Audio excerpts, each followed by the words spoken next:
मैं इस्लामुद्दीन खान और आप देख रहे हैं प्रहार टाइम्स। ठाणे महानगर पालिका के चुनाव में खास तौर पर मुमरा कौसा का जो इलाका है, यहाँ पर इस चुनाव में एडवोकेट, डॉक्टर, ऐसे पढ़े लिखे तबके, खास तौर पर नौजवान चेहरे जो है वो उम्मीदवार के तौर पर चुनाव में खड़े हैं। ऐसे में डॉक्टरों की टीम की तरफ से डॉक्टर आसिफ पोची भी एमआईएम पार्टी से चुनाव लड़ रहे हैं वार्ड नंबर 33 से। हमारे साथ डॉक्टर आसिफ पोची साहब हैं, उनसे हम बात करेंगे। डॉक्टर साहब, क्या ख्याल दिल में आया कि आप जो है एमआईएम पार्टी से चुनाव लड़ने के लिए मैदान में उतर गए? अस्सलाम वालेकुम, नमस्ते। मैं डॉक्टर आसिफ पोची आज आपके सामने मुखातिब हूँ। इस्लामुद्दीन भाई, आपका बहुत बहुत शुक्रिया जो आपने आज कवरेज के लिए हमें चुना। तो बहुत सारे मसले मसाइल हमने देखे। हम डॉक्टर्स सबसे पहले राजकारणी नहीं है, हम लोग समाजकारण करते हैं।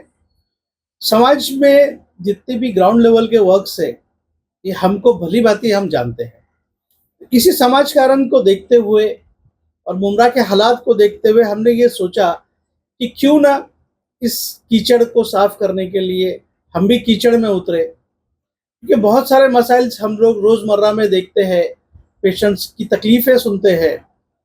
और ये सोचते हुए हमने इस बार सोचा कि जिस तरह से हम लोग डॉक्टर्स बने हैं, इंजीनियर्स बनते हैं, तो उनको पढ़ाई लिखाई के लिए एजुकेशन में सबसे बड़ा रोल होता है कि आप किस स्टैंडर्ड में, किस फैकल्टीज से आप पढ़ रहे हो। तो बहुत सारे फैकल्टीज हैं अपने पास, जैसे सीबीएसई बोर्ड है, आईसीएसई बोर्ड है, एसएससी बोर्ड है। तो मुमरा की टीएमसी स्कूल्स में हमने जब जायजा लिया, वहां पर देखा तो वहां पर सिर्फ एसएससी बोर्ड की स्कूल्स है। अपने बच्चों का मुस्तकबिल हमको अगर सुधारना है तो उनको पढ़ा लिखा करना बहुत जरूरी है, और उसके लिए सीबीएसई बोर्ड है, आईसीएसई बोर्ड है, इस तरह से बोर्ड्स आपको चुनना पड़ता है। यहाँ की जनता को ये मैं बताऊं कि पढ़ लिख कर अगर अपना बच्चा पढ़ेगा तो आगे बढ़ेगा, अपने घर का विकास होगा। तो ये जो एजुकेशन सिस्टम से इसमें जाने के लिए, नीट और जेडब्ल्यू देने के लिए उनको एनसीईआरटी के बुक्स पढ़ना पड़ती है, और एनसीईआरटी के बुक्स सिर्फ सीबीएसई करिकुलम में है। तो इस करिकुलम के लाने के लिए, अपने बच्चों का मुस्तकबिल सुधारने के लिए हमको ये राह चुननी पड़ी। दूसरा, इस्लामुद्दीन भाई, हमने सबसे बड़ी चीज देखी है मुमरा कौसा में। डॉक्टर साहब, ये पूछना चाहूंगा कि जिस तरह से आपने कहा आगे पढ़ाई करना जरूरी है, लेकिन पढ़ाई की शुरुआत जहाँ से होती है, तो उस शुरुआत करने के लिए भी मुमरा कौसा में जैसे जो स्कूलें हैं, प्राइवेट स्कूलें बहुत है, लेकिन ठाणे महानगर पालिका के जो स्कूलें हैं, कहीं ना कहीं उनकी जो हालात है वो ठीक नहीं है। और ऐसे में जो नगर सेवक थे उन लोगों ने कुछ ज़्यादा ध्यान महानगर पालिका के स्कूलों पे दिया नहीं। तो वार्ड नंबर 33 जहाँ से आप चुनाव लड़ रहे हैं, उस इलाके में ऐसा भी देखा जा रहा है कि स्कूल जो है नदारद, तो ऐसे में स्कूल की भी ज़रूरत है वहाँ। छोटे छोटे गार्डन की ज़रूरत है, छोटे प्लेग्राउंड की ज़रूरत है। ऐसे बेसिक मुद्दों पर जो पिछले नगर सेवक थे उन लोगों ने कुछ बेहतर काम नहीं किया। तो आप अगर एमआईएम पार्टी से चुनाव लड़ रहे हैं, अगर जीत के आते हैं, तो जो ये मुद्दे छूटे हुए हैं, इन मुद्दों को लेकर आप किस तरह से काम करेंगे? वही तो मैं सब दिन आपको भाई इसका आपको यही बता रहा था कि मुमरा में जो स्कूल्स है, देखो, जब तक आपका पाया मजबूत नहीं होगा, आपकी इमारत, आपकी नींव मजबूत नहीं होगी, आपकी इमारत मजबूत नहीं होगी। तो बच्चों का अगर बेसिक एजुकेशन ही उनको सही नहीं मिलेगा तो बच्चे कहाँ से वो टिक पाएंगे एक कॉम्पिटिटिव वर्ल्ड में। तो हम यही कोशिश करेंगे कि बच्चों की एजुकेशन को अच्छा करने के लिए टीएमसी स्कूल का इंफ्रास्ट्रक्चर भी अच्छा करना पड़ेगा। दूसरी सबसे खराब चीज अगर मुमरा में कोई है तो वो है कि प्लेग्राउंड का ना होना। कि आज हमारे बच्चे हैं, हमारे ज़ईफ लोग हैं, वो नाना नानी पार्क मुमरा में एक भी नहीं है, नाना नानी पार्क नहीं है, गार्डन खेलने के लिए नहीं है। तो गार्डन नहीं खेलने के लिए तो बच्चों घर पे बैठे बैठे ये बच्चे स्लगिश होते जा रहे हैं, ये कुछ भी कर नहीं पा रहे। इनकी जो एक्टिविटीज, इनकी बॉडी फिटनेस जो होती है, वो बॉडी फिटनेस कहीं ना कहीं हैम्पर हो रही है। तो हमको इसको भी ध्यान में रखते हुए प्लेग्राउंड्स में इनको और प्रोत्साहित करना पड़ेगा कि आप गेम्स खेलो, क्रिकेट खेलो, फुटबॉल खेलो, वॉलीबॉल खेलो। हमारे ज़माने में इस्लामुद्दीन भाई आपको पता होगा कि कबड्डी और खो खो भी गेम्स होते थे, लेकिन आज के ज़माने में प्लेग्राउंड न होने की वजह से बच्चों को ना कबड्डी खेलने को मिलता है, ना खो खो खेलने को मिलता है। उसमें आप देखते थे कि कितना फिजिकल एक्टिविटी होता था। तो वो फिजिकल एक्टिविटीज बच्चों के लिए बहुत ज़रूरी है और उसके लिए प्लेग्राउंड होना बहुत ज़रूरी है। तो ये बेसिक नेसेसिटीज़ के लिए हम एमआईएम पार्टी से आपके सामने है कि हम ये बेसिक नेसेसिटीज़ मुमरा कौसा को दें। डॉक्टर साहब, 33 नंबर वार्ड जो है काफ़ी पेचीदा वार्ड है और उसमें जो है कई पार्टियां हैं। ऐसे में आप भी एमआईएम से उसी में अपनी किस्मत आजमाइश कर रहे हैं। तो ऐसे में जनता के बीच में आप जाएंगे तो अहम अहम मुद्दे आपकी, जिस तरह से आपने बताया एजुकेशन को लेकर, फिर हॉस्पिटल का भी एक मुद्दा है जो सबसे बड़ा है, दवाखानों की वहाँ पर भी ज़रूरत है जी। क्योंकि साफ सफाई वो इलाके में भी उतनी रहती नहीं। जी जिस तरह से अब चुनाव का माहौल है तो वहाँ थोड़ा सफाई नज़र आ रहा है, जी जी। लेकिन जो है ये सब अहम मुद्दे वहाँ के।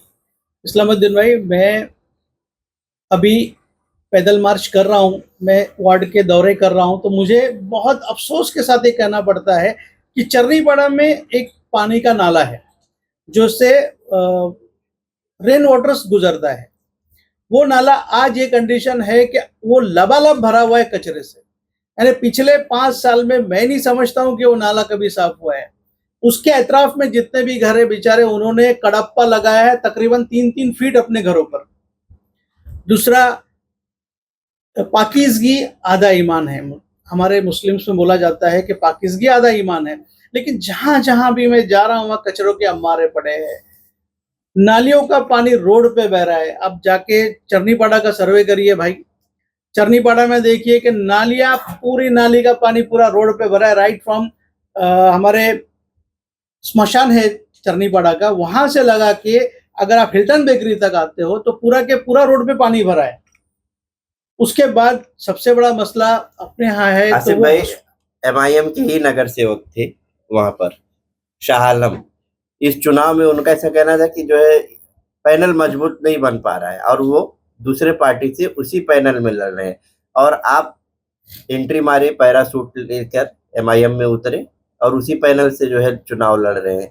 ऐसे में एक उम्मीदवार एमआईएम से वहां से छोड़कर हट गया और दूसरा उम्मीदवार जो है एंट्री मारा है, तो कितना कठिनाई रहेगा आपको वहां से जीतने में?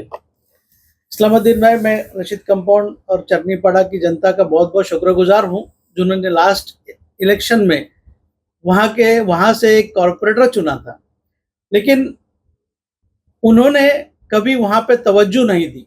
अगर वो तवज्जो देते तो आज वहां पर वो खुद पैनल बना सकते थे, लेकिन उन्होंने वहां पर पब्लिक के डिमांड्स नहीं देखी। उन्होंने किसी और के गोद में जाके बैठना अच्छा समझा। और एमआईएम पार्टी, मैं आपको बताता हूं कि इसके सदर मोहतरम जनाब असदुद्दीन ओवैसी साहब है, अकबर ओवैसी साहब है, महाराष्ट्र के सदर इम्तियाज जलील साहब है, महाराष्ट्र के सदर सैफ पठान साहब है। तो हमको वहां पर अपनी राय रखने का, उनसे बात करने का पूरा हक मिला है। अब मैं आपको एक चीज यहाँ की बता दूं मुमरा की, कि मुमरा में एक बहुत अच्छा हॉस्पिटल बना है। उस हॉस्पिटल में बहुत सारी फैसिलिटीज, ये बोलते हैं कि बहुत सारी फैसिलिटीज है, लेकिन वो हॉस्पिटल जब प्राइवेट हो रहा था तब इन्हीं के नगर सेवक जो इनके दबे हुए हैं, ये मैं आपको एक कंटेस्ट ये बोल रहा हूं कि हमको जो आजादी है बात करने की, इनको आजादी नहीं थी, तभी इन्होंने महासभा पे उस पीपीपी पे इन्होंने साइन किया। आज उसके वजह से मुमरा कौसा की जनता कितनी बेहाल है वो आप हमसे ज्यादा जानते हो। वहां पर जैसा शिवाजी हॉस्पिटल, छत्रपति शिवाजी महाराज हॉस्पिटल कलवा में जो ठाणे म्युनिसिपल कॉर्पोरेशन चलाती है, वो हॉस्पिटल जिस तरह से चलता है, क्यों मुमरा का हॉस्पिटल उस तरह से नहीं चला? क्यों यहाँ पे राशन कार्ड, आधार कार्ड कंपलसरी है? क्यों यहाँ पे बच्चों का वार्ड नहीं है? कि जहां पर मैटरनिटी की फैसिलिटी है, हमारे यहाँ पर जो डिलीवरीज होती है, वो डिलीवरी को कंडक्ट करने के बाद पेडियाट्रिशियन का देखना बहुत जरूरी है। ये रूल्स सेंट्रल मिनिस्ट्री के, child and women welfare ministry के। तो ये जो बच्चों का जो बर्थ होता है, ये बर्थ को देखने के बाद वहां पे पेडियाट्रिशियन का, बच्चे के डॉक्टर का होना बहुत लाजमी है।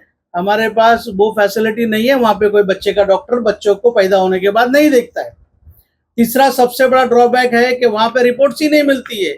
आप कोई भी ब्लड टेस्ट करा लीजिए, कोई भी इन्वेस्टिगेशन करा लीजिए, आप वहाँ पे एडमिट हो जाइए, एडमिशन के बाद आप डिस्चार्ज होकर घर पे जाइए, आपको कुछ नहीं मिलता है, कोई पेपर नहीं मिलता है। तो यही कॉन्टेस्ट है कि हमारा ये फर्क मैं आपको बता रहा हूँ कि एमआईएम पार्टी में जो हमारा हमको आजादी है, वो आजादी कहाँ है? यहाँ पे बंधे हुए लोग हैं, हम इनके साथ बंधना नहीं चाहते थे। तो एमआईएम पार्टी जिस तरह से आपको आज़ादी दे रही है, तो क्या लग रहा है आपको कि वार्ड नंबर 33 में आपके कितने जलवे रहेंगे?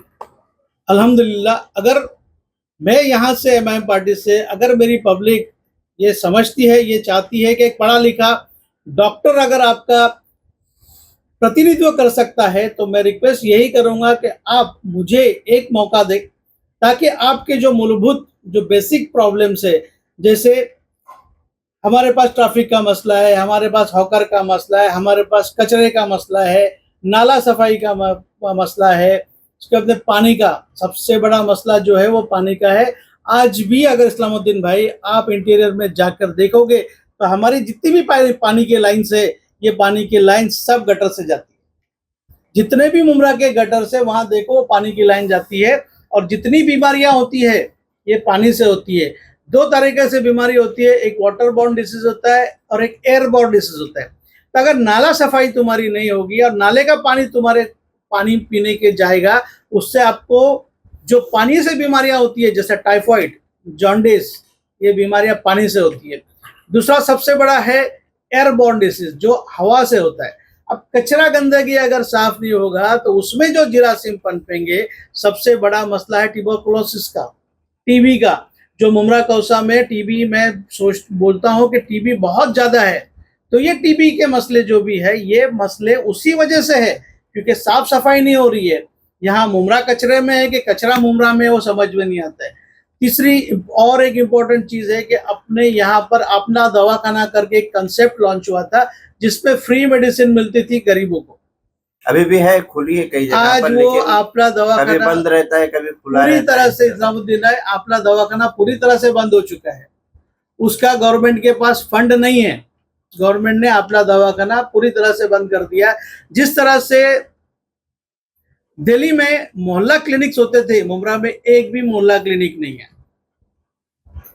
यहाँ पे आप अगर थाने म्युनिसिपल कॉर्पोरेशन के तो क्या लग रहा है अगर आप जीतते हैं वहां से तो कुछ बदलाव देखने को मिलेगा? डेफिनेटली हम यही चाहेंगे कि मुमरा का एजुकेशन अच्छा हो, मुमरा से नशा खत्म हो, मुमरा का वाटर प्रॉब्लम सॉल्व हो, यहाँ पे हॉस्पिटल का जो प्रॉब्लम है वो सॉल्व हो, कचरे का प्रॉब्लम सॉल्व हो, ट्रैफिक का है, पार्किंग का है। मुथाना में आप जाके देखेंगे पार्किंग के लिए बड़े बड़े 2 स्टोरी 3 स्टोरी बिल्डिंग बनी है, उस पर अंडरग्राउंड पार्किंग है, उस पर फर्स्ट फ्लोर पार्किंग है, सेकंड फ्लोर पार्किंग है। क्या मुमरा में इतनी रिजर्वेशन की जमीनें नहीं है कि जहाँ पे पार्किंग बना सके और रोड साफ किया जाए?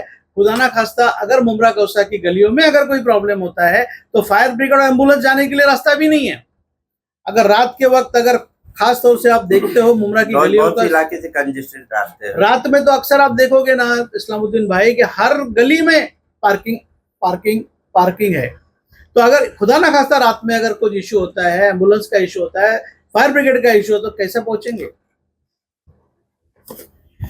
तो आपने सुना आसिफ बोची साहब थे, जो एमआईएम पार्टी से वार्ड नंबर 33 कौसा इलाके से ये चुनाव लड़ रहे हैं, और इनका साफ तौर पर कहना है कि जो पहले नगर सेवक उस इलाके के थे उन लोगों ने जो काम नहीं किया है, अगर चुनाव जीत कर आते हैं तो ये वो काम करेंगे।